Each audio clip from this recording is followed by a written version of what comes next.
Okay. So as Barb said, today our agenda item is offline tools. So the idea of the offline tools is generally preparation for crisis and outage. So offline tools can obviously do much more than this, and we can talk about some of those potential other future uses today. It's worth considering other ways that a tool like this could be useful just in terms of future planning and making sure that we don't do anything that prevents those other types of uses. But in terms of what the grant was proposing these tools before, it really is focused around this one purpose, which is that people be able to have a source of information if their network goes out, if they're off-site in a place where they can't get internet during some kind of a disaster, some way for them to have access to critical information in those times. So there are, as I say, other purposes that such a tool could be useful. I'm sure some of you have had requests from people who want to be able to have, the equivalent of the old red books or blue books or orange books that they can download to their own computer and sort of have on their own laptop whenever they want it. There's all kinds of other things that this could have a potential possibility to be useful for, and we don't want to do anything that makes that not possible, but that isn't the goal of this round, okay? The first thing to be aware of is that we're not giving you an offline CIOC application, not even close. So we're not trying to make it so that you can do everything you can do in CIOC offline. This is a really minimal tool. It's intended to be used for very specific restricted purposes, and it will work completely independent of the rest of our software. So it's not a new add-on to CIOC. It's a totally independent thing, okay? So it's going to be sourcing its information from CIOC, but it's not connected. The whole idea of it being offline is that it doesn't need to have any connection to CIOC in order to work. It's a searching tool, fundamentally, and at most it's going to have only the simplest type of data entry, like create a basic record with a name, a phone number, and a description. So that would be the most we would even be considering in terms of data entry tools or anything like that. It's going to have only a small subset of the full CIOC list of fields, so understanding that in just the community information application we have well over 150 fields, plus you can create all your own custom fields, really to an unlimited number. We're not going to cover all of those, okay? So it's about determining what is crucial and critical for the applications we need it for.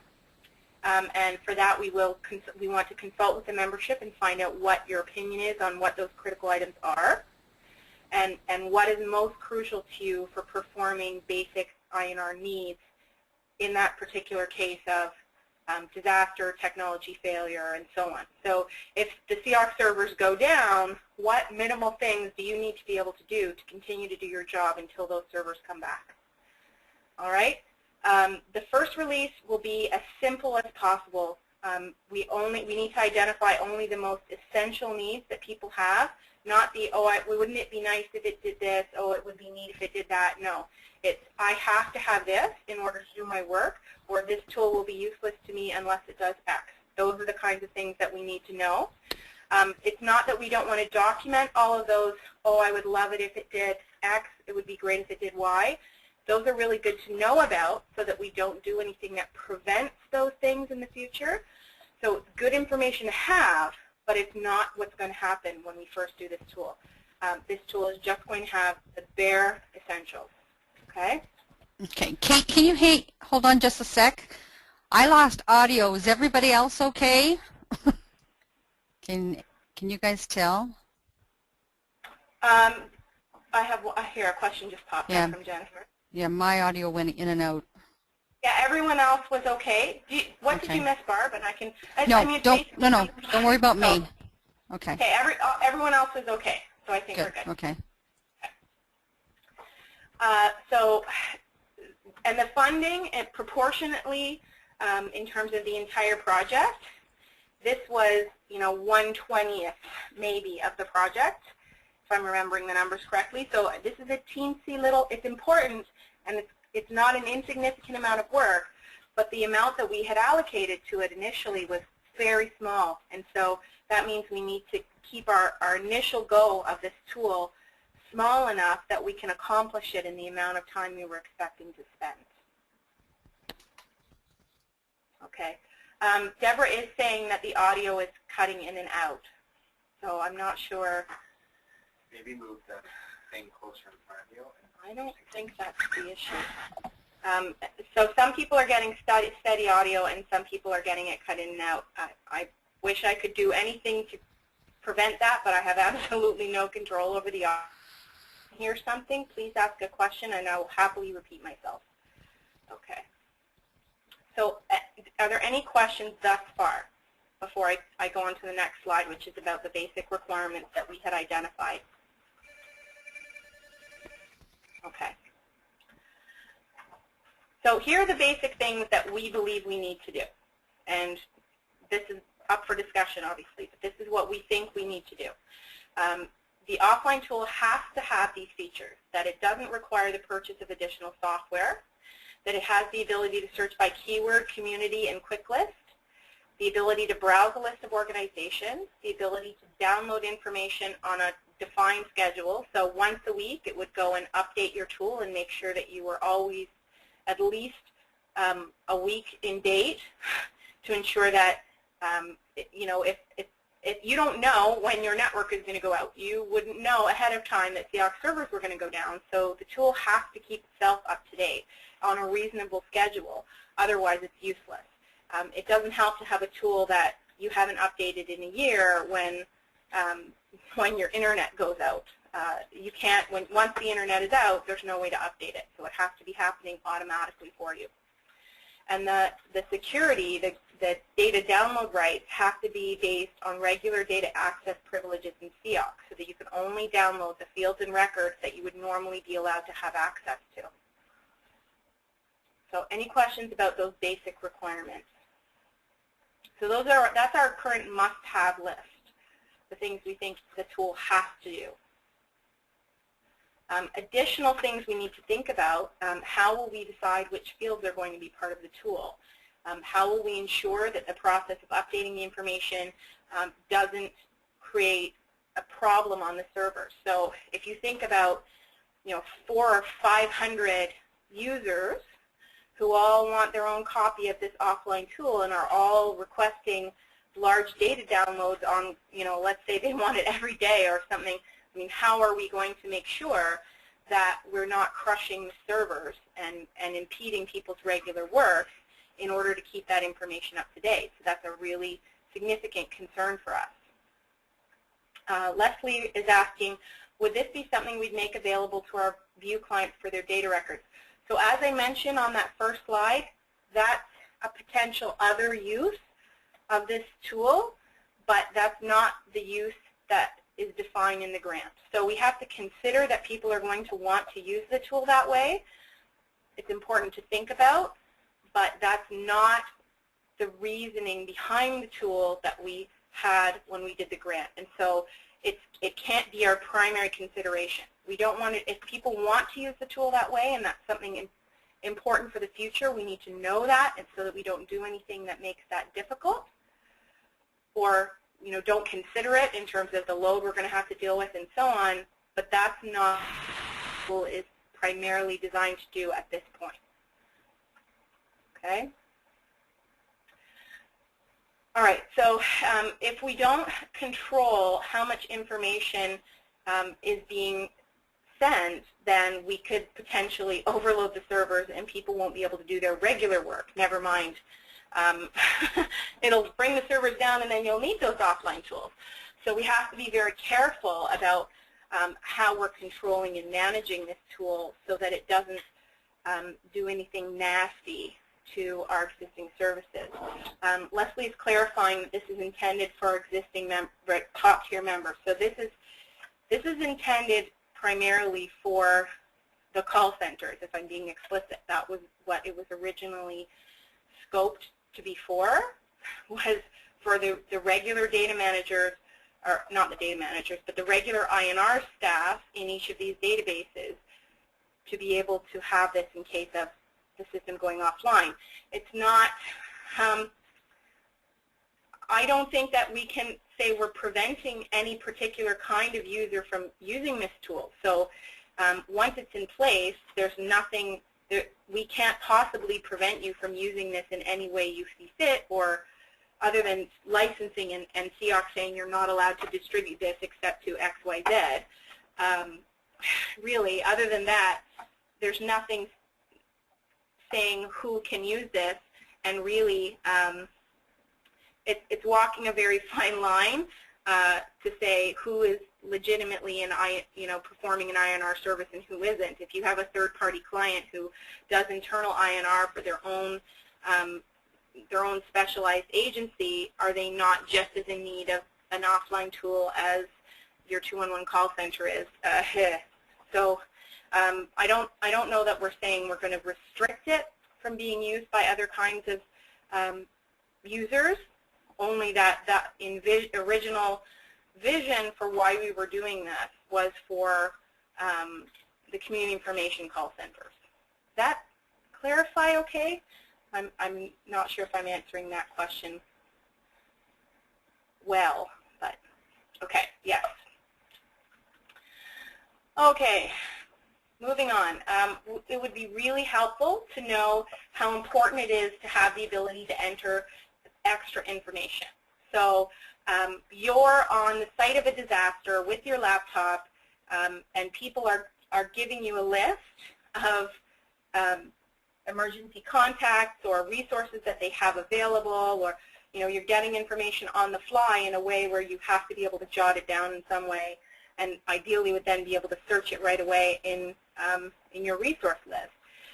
Is that critical? Is it critical right now, or is it a nice-to-have thing that we can add later? Because it does add quite a lot of complexity to the tool. So if it's not on that must-have list, if it's more a nice-to-have item, then we should wait, because we're going to have enough to tackle as it is, and we shouldn't be doing things that aren't essential right now. It should be considered later. We need to understand the security concerns that our members have. So I specifically cite, what if a person had their login taken away? If they have this offline tool, they're still going to have access to the data at the time that tool was last updated. So how much of a problem is that? Are we going to have to try and find ways around that? That makes things a lot more complicated.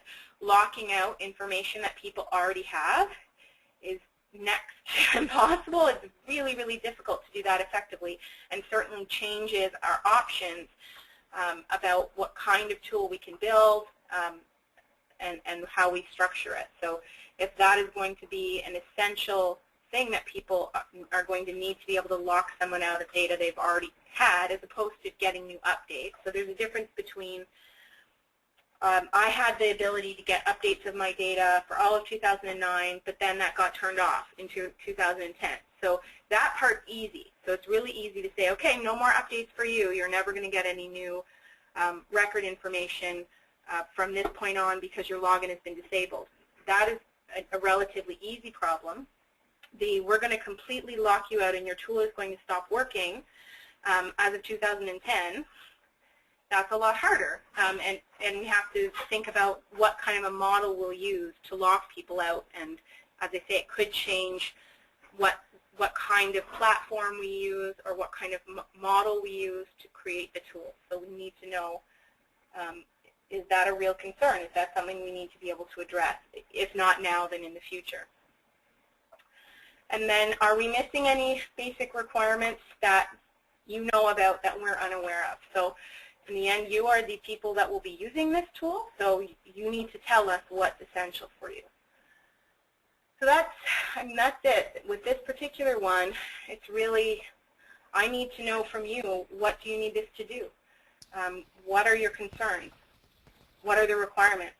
And we have to take that and come up with a specification and a platform and all of these technical decisions based on what you decide your requirements are. So Okay. Kate, I was going to say, why don't you, unmute everyone. And maybe can we start the discussion with maybe Lillian? Because I know that Central East does do a lot of emergency events. Somebody's got their mic too close to the. It's making an echo. If you don't want to talk, you can mute yourself.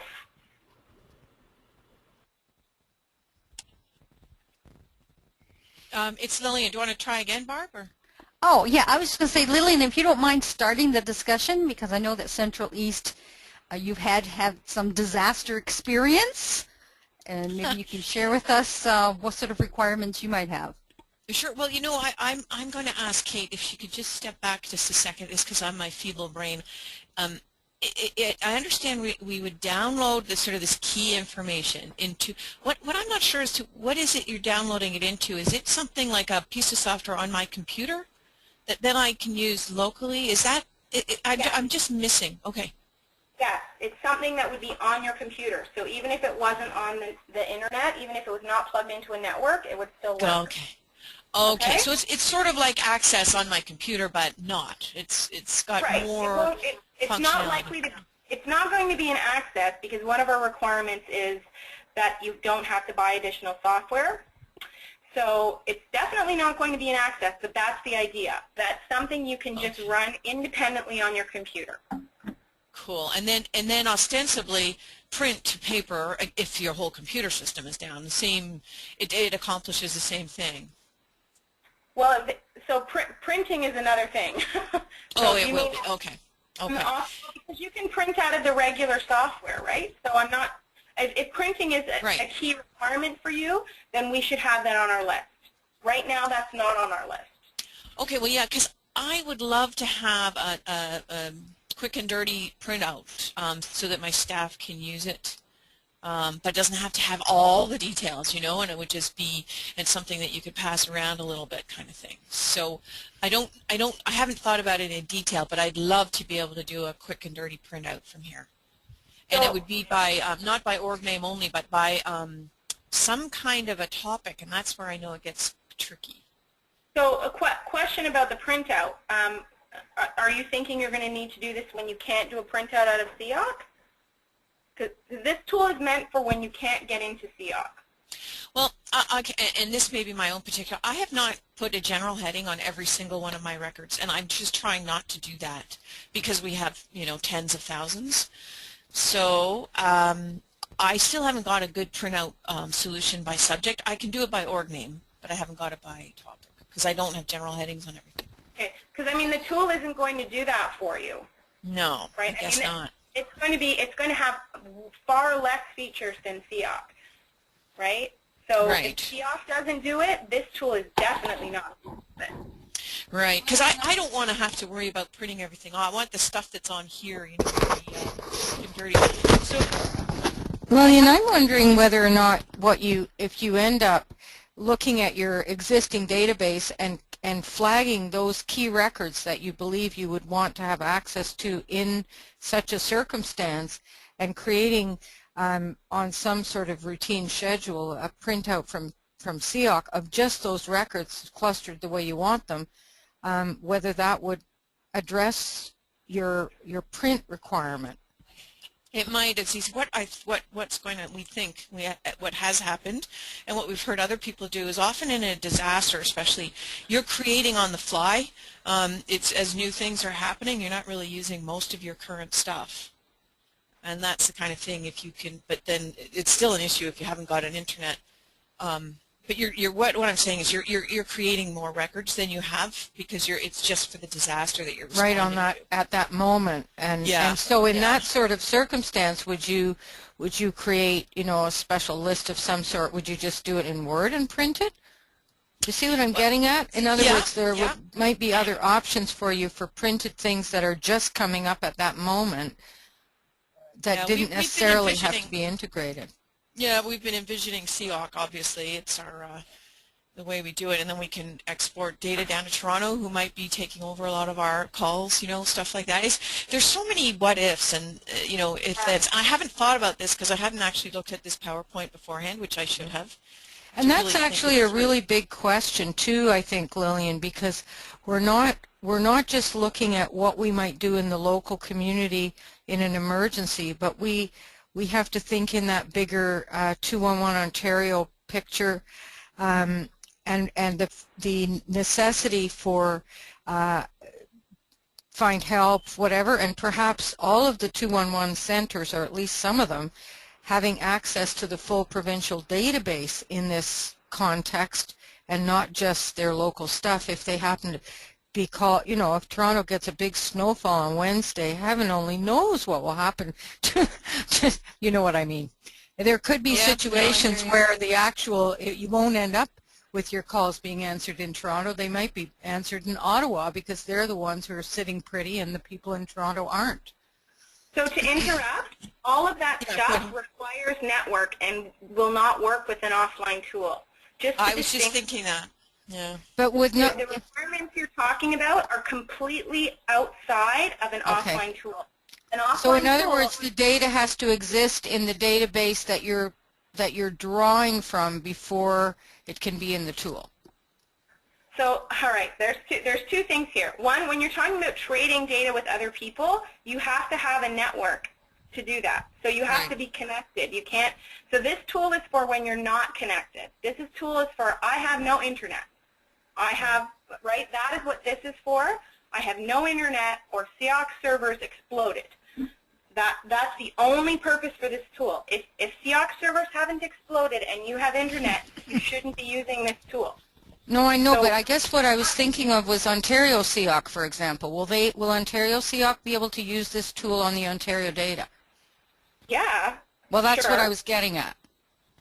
But the data, to exchange information, so anything to do with me sending data to Ontario. No, once it's happened, absolutely. I understand that completely. It was much more whether or not there would be some desire to say make sure that both Toronto and Collingwood had access to Ontario CIOC and a current, in this tool, they're sitting there with their data. Wait, I should be a little more clear about the way the So it's one of the options for the download then. Right. So the idea here is your tool. Whoops, where'd everybody go again? I'm still here. I'm here. Your tool connects to a CIOC database, any CIOC database, so Ontario CIOC, you know, Central East CIOC, who cares, as many of them as you want, in fact. So, I mean, it's not like I have Central East CIOC, I can't also have Hamilton CIOC or this or that. It's whatever. You would use your normal CIOC login, and it would retrieve what you are normally allowed to see. But it would do it on a copy on your computer so that if you unplugged it from the wall, it would still work. You could still and that's exactly what I'm getting at, is that it's all about the access to the data in a CIOC database could give you a province-wide emergency data collection. Absolutely. If you have access to it. Yeah. But you have to have a CIOC login into that database. Right. So and you have to have the process in place already before the disaster. Right. You have to anticipate it and have it downloaded. Yeah. Right. So the whole idea of the tool is it anticipates it for you and keeps it downloaded all the time, because you never know ahead of time that tomorrow you're going to lose network. You have no way of knowing when that's going to happen. So the tool has to do that work for you and make sure that it's up to date on a regular basis. So behind the scenes, it would be regularly connecting through the internet to your CIOC database and downloading everything that's new or updated by itself. So to go back to Lillian's comment, if Find Help had your data from your area in Ontario CIOC, they would have access to it by using this tool applied against the Ontario CIOC database. Sure. Yeah. Absolutely. And then, Kate, you're asking us too. Then, if this is being done automatically, that you would need to do a schedule so that it kind of goes, okay, this center's getting backed up now, this one, and how often? how often that rotates so that the load on your system and your server isn't ridiculous, right? Right. That's right. So that's a huge concern for us, is we have to come up with a plan, a design for how that updating will happen so that that doesn't pummel the servers. Right. Because there could be hundreds and hundreds of copies of this tool. I mean, and every individual person could potentially have a copy. You know, and we want to encourage a model that encourages the fewest number of copies possible. So, for instance, you know, all of the people in one call center could potentially be using one offline tool that was downloaded to their local network. You know, right. there's ways we want to try and reduce the number of times it actually downloads the stuff from CIOC. So, I mean, that's our problem. We need to know sort of what your requirements are, and then from behind the scenes, we have our own considerations about what the impact will be and how we're going to manage it so that it doesn't cause any problems for everybody's regular work. And in terms of the data entry on the scene, I mean, that's where the do we need to allow you to enter some data in the offline tool comes in, because then it would be searchable in your little offline tool. And I mean, in the long run, wouldn't it be nice if then, when you connect it back again, it made new records for you in your CIOC database? You know, is that a nice to have? Because that's a lot more work than not doing that. So it's whether, you know, this tool is completely useless to me if I can't do data entry in it, that you know, when I'm not connected to my network, or the reality is most of the time we are creating these records in CIOC when there's a disaster, because usually we still have access to our network. So this isn't a critical thing for our first go-round, but something that we can look at in the future. That's the kind of thing we need to understand, because it will have a big impact on how much work this is going to be. Yeah, Lillian, I'm just saying that, you know, we have not gone down and had to do that on the ground input. Yeah. We've been able to be on a network and help other areas as they've been down. So yeah. Just to answer, pardon? That's usually the case. I mean, right. we're thinking really worst case here, obviously. Like, there's some kind of incredible power failure in the GTA and all of CIOC servers go down. And so you have a double whammy, right? So something like that is what you're trying to think of when you think of what is the purpose of a tool like this. Because then you have no access to the servers, because the servers are part of the power failure, right? And then you locally also have a problem, because you have no, all you might have is a laptop with some battery that can still run a tool, you know, right. Or whatever emergency generators you might have locally. That's it. Yeah. So yeah. It's for those particular circumstances, which, you know, that might happen once every 10 years. But if it happens, you know, do we have something in place to deal with that? That's sort of where we're coming from here. So we don't want to look at it as having too many features or too much of an investment, because hopefully, fingers crossed, we're talking a really rare occasion here. It certainly shouldn't be the case that this type of thing happens with any kind of regularity, because if it does, there are bigger problems in the world than, you know, the software, because really. So, you know, how many bells and whistles we want to put on this should be pretty limited, because it's not necessarily the right investment. There's probably better investments you can make in the online software that in most disasters you'd still have access to, in terms of how can I speedily share data, you know, with other people through all the networked tools, right? So that it's still a disaster consideration, but it's not an offline tool consideration. So that's where it gets a little gray. Okay, so I have some comments from Jennifer. I think can only use the questions. So Jennifer is saying she thinks it's critical to be able to make local notes to offline copies, but if a way to search changes for manual updating of CIOC later would be nice. Jennifer, what you're saying is you really want to be able to add notes to your local copy, but having it go back into CIOC later would be nice.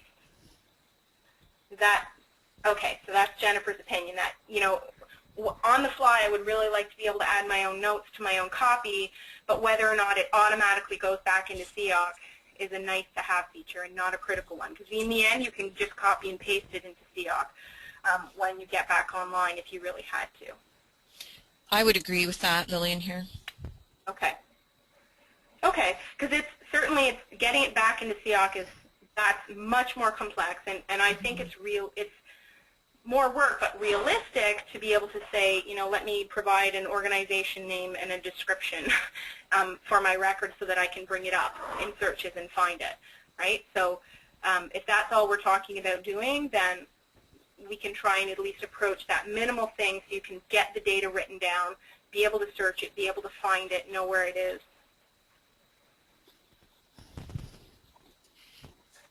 Okay, any other questions, comments, anything? I was going to say it's Barb. Kate, maybe we can all talk about the subset of fields?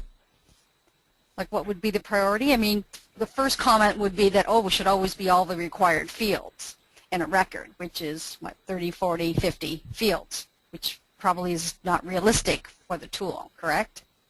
Well, I mean, that's up for debate, isn't it? I don't know. Mm-hmm. So I would like, the fact of the matter is, whatever you need to have is what you need to have. So, that's what we have to accommodate. If it's whatever is dictated by, the Inform Ontario standards, that we're going to use that to start with, it's really tricky because what's critical to one group isn't critical to another. And depending on the design of the tool, it may be that we just need to limit you to a certain number, and it doesn't matter which ones you choose.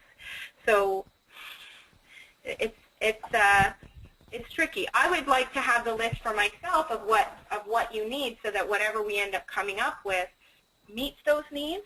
Whether we make it more flexible than that is just a bonus, in my opinion. So as long as, if you provide a list saying these are our critical fields, and we guarantee you that you can at least get those fields, then we've met your requirement. And if we also happen to be making it flexible that you get to pick the fields that you get and have a little more flexibility about that, then that's a great extra.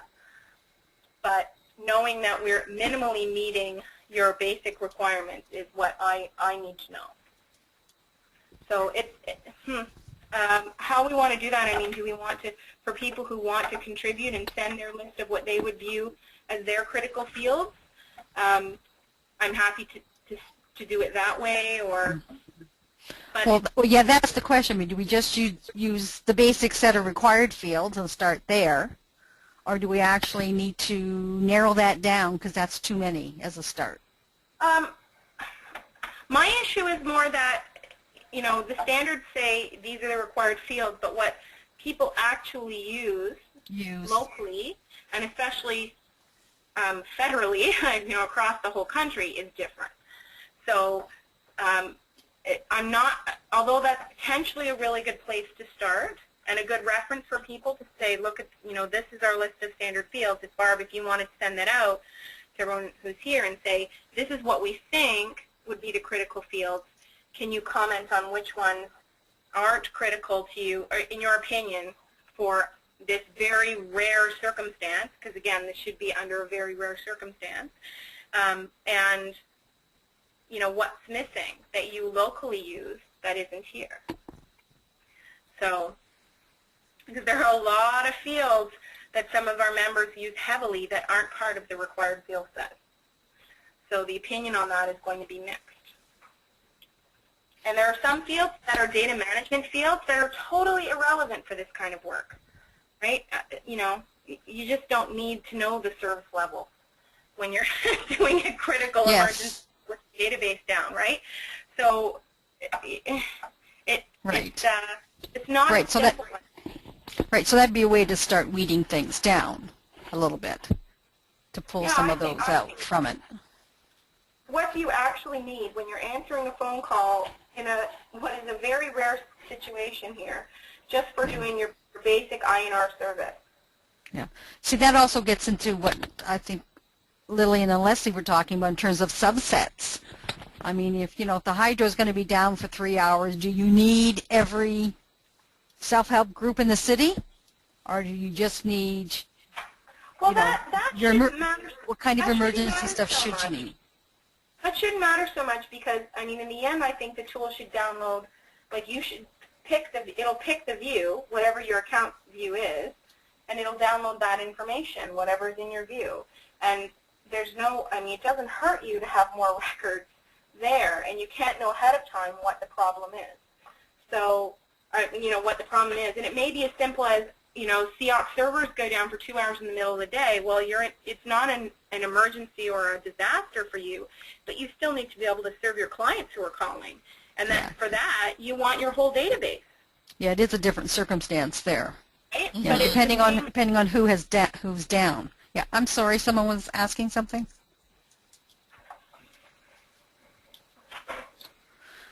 Okay, well, tell you what, why don't we go through the attendees list and get some comments back from everybody? Deb, you're top of the list. What do you have to say? I don't know if we can do it on here. If everyone on the call is okay with it, all I want to determine here today is how should we gather the information. So, you know, we can post a poll and people can take some time to think about it. We can give the full list of, you know, and a few people on our call can't speak. They're only able to say questions, Jennifer and Deborah. So, okay, sorry, Deb. I'm thinking if everyone thinks that is a workable solution, that we'll email out to the people in attendance today, but also post on the board. You know, this is our full field list. Which ones would be important to you to provide? You know, the most essential to you in providing your basic INR service. Again, not data management information, not you know, weird one-off strange categories that only apply to this client, but what do you need to provide your basic INR service, and allow people to give some commentary that way. Does that seem reasonable? I don't think it's anything that anyone can come up with on this call. There's too much to think about and there's too many fields. Oh, Deb's just muted. Okay. Yeah, and Lillian, I'm not sure who else is on here who might be involved in a 211 call center, but this might be something that we should bring up at the 211 data experts meeting, or at the very least to forward it on to the operators group or whatever they're called these days, to identify that if they have ideas about this, they best think about it and let us know.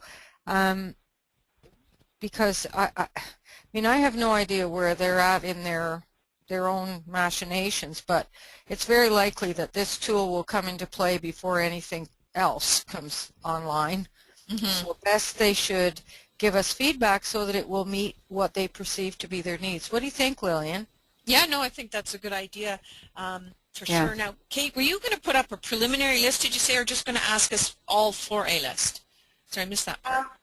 I can, whatever you want to do, and I would love it if you would bring it to the 211 operators group. That would be very, very useful. If it's helpful, I mean, everyone has the list of fields in your database if you go and look at, you know, view your list of fields. But what I was thinking was I would copy and paste the field list into a post on the message board, and you can go through and weed out the ones you don't care about. Just delete them, and that would leave me with you with your list. Or we can do it by email.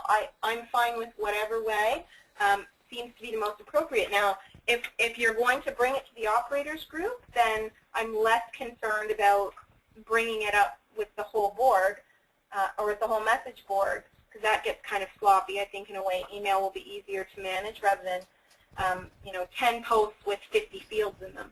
So yeah, I think that there's two thoughts that I have about this. One is that I think a post on the board to let people know that we're doing this, so that if they want to be joining in the email group that they would be.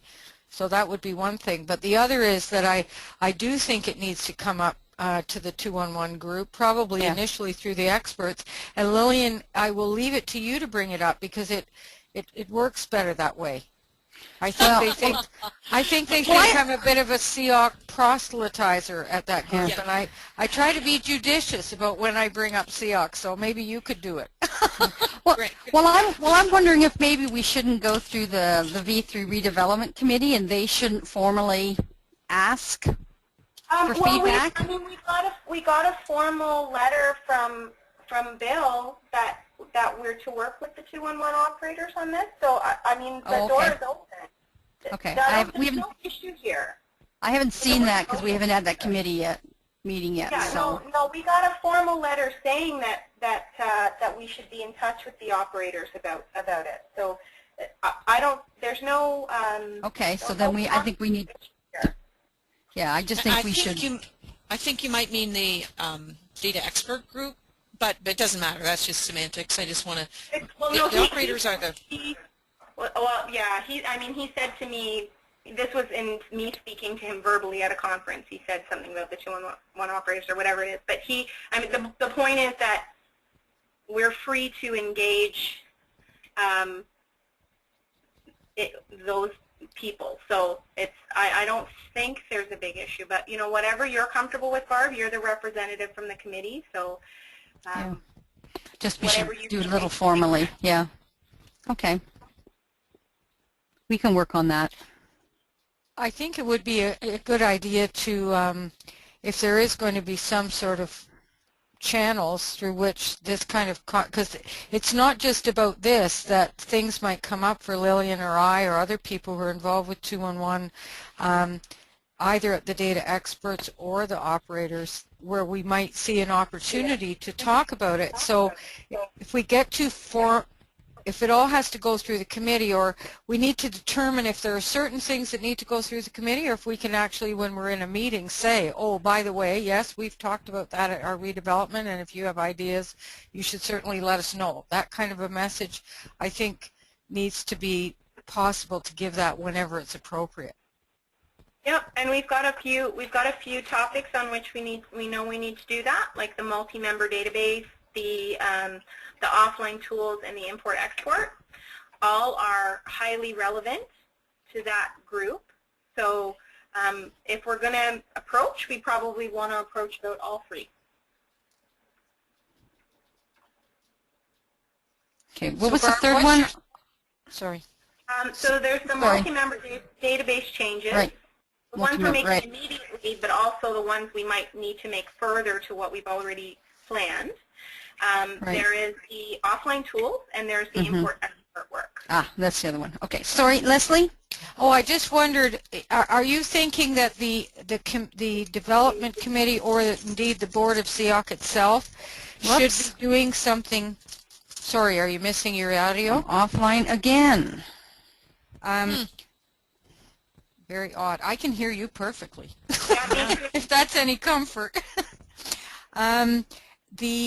I'm wondering whether it's your sense that, given that there are other topics and that we do want to establish some sort of routine and reliable way of communicating with this group, whether it should come either from the board or the committee to say there are a number of topics, to say the group, the 211 folk, there are a number of topics that we believe you will have an interest in.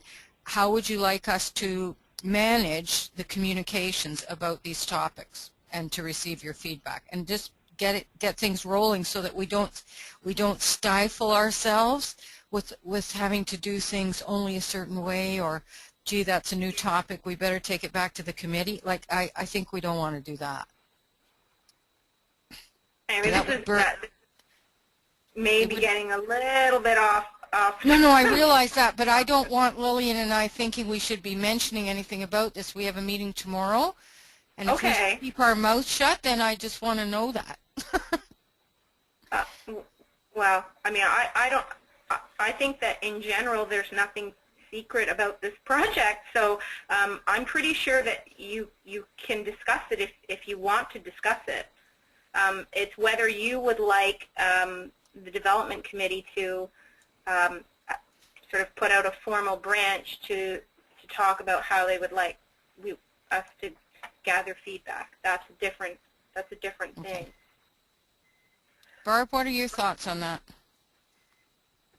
Oh, I think we've lost Barb.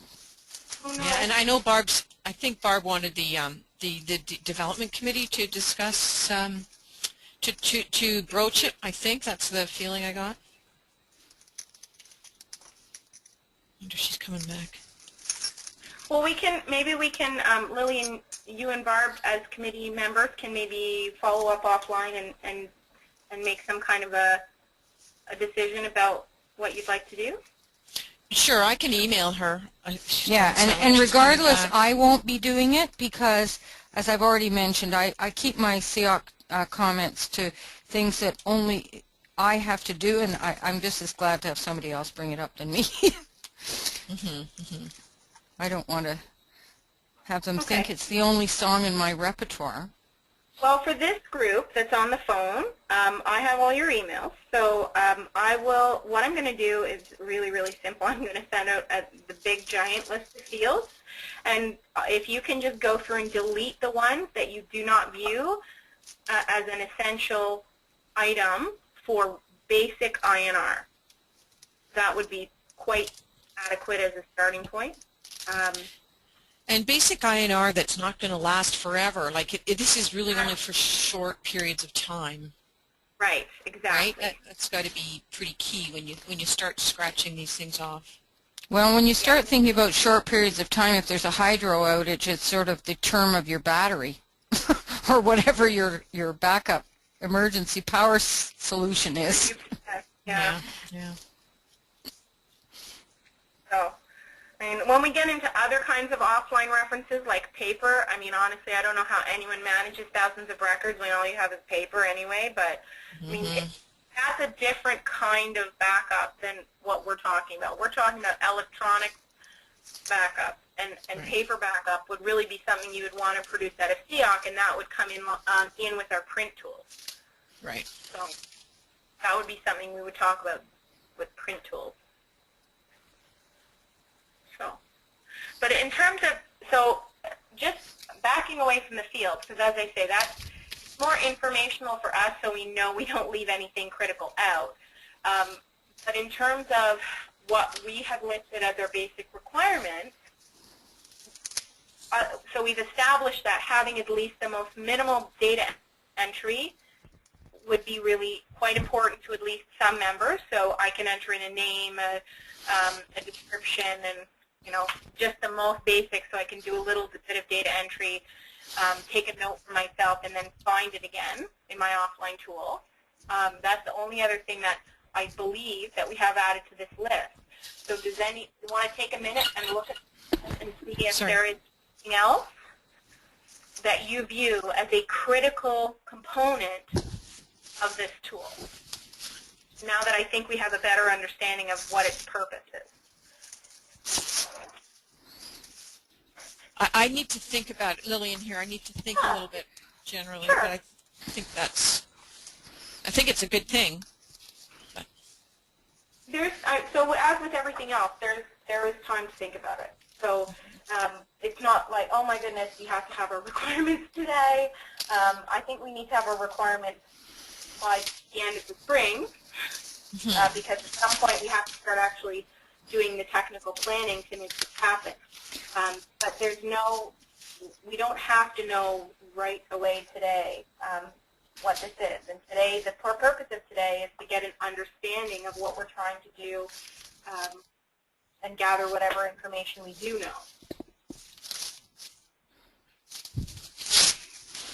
Hi, Kate, I'm back. Hi. Sorry, everyone. And Leslie, you were talking to me. I apologize. I'll talk to Kate and Laura offline about. Yeah, I think I need a new router. That's my problem here. You could make that a topic of the next consultation. Yeah, the routers. Yeah. But it's Lily and Barbara, do you want us to wait to talk to the 211 folks, or do you want me to go ahead at the meeting tomorrow and broach it? Oh, you have a meeting tomorrow? Yes, that was my issue, was why I brought it up, because we have a meeting tomorrow. You know what, because Lillian, you're on the V3 committee, so I'd say, yeah, go ahead, bring it up. Okay. Yeah, even if it's just and then you can report back to us. Yeah. Even if it's just to get feedback about how they would like to be engaged, that would be really great. Yes. Yeah. Or get them thinking about it. That was really the main reason I suggested it was because when we're thinking about things like what fields, and there's a lot of discussion going on about fields at this moment in that group, it seemed like a good little add-on to, you know, Lillian, how we're doing required and all that kind of stuff, Yes, that it yes, could also, we could be flagging those fields that we think are urgent for emergency services and, and do that in that context. That was the reason I brought it up. That's a good idea. And That'll the two work, 'cause then- purposes, I think the two purposes are very distinct. It's great that the tool can do both, but just going down, you know, me just having my network down and being able to still be on the phone with people is one thing. When I'm dealing with a disaster, that's sort of another thing. Another thing, yeah. So you have to kind of think of both. But the basic backup is going to need a lot more fields than the essential disaster. Yeah. So, but anyway. Well, and in a real disaster, there is a limit to the things that people are going to be either asking about or interested in. Right. Because if you don't have, you know, if you have water up to your knees and no phone service, then you're not necessarily thinking about, you know, your sport group meeting or whatever it might be. For example, yeah. Well, and really when you're thinking about the disaster, it leads into all kinds of other things about the software that maybe could assist in disaster preparation besides just this tool. Like what common classifications for records could we use to define those things that are critical in a disaster and easily be able to bring them up? You know, how can we be classifying the information in a way to easily find those under specific types of disaster circumstances? There's all kinds of you know, how can I share my records with my neighbor to ensure that they have access to them in the case of an outage or disaster? Those are all important things to consider. It's separate from the offline tools. It doesn't mean we don't consider them. It just means it's an extension of what we're talking about for this.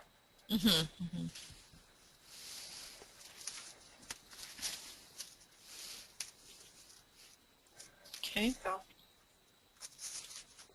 anyway, if everyone feels we've at least touched on, you know, what this is about, and people have a basic understanding to go back and think about it, then we can potentially say, okay, we're good for today. I think we'll still come back to this once we have all our requirements gathered and confirmed, and saying with an actual plan of what we think we're going to do in response, and then there will be another opportunity to review that to ensure that we've covered everything. Sounds good to me. Great.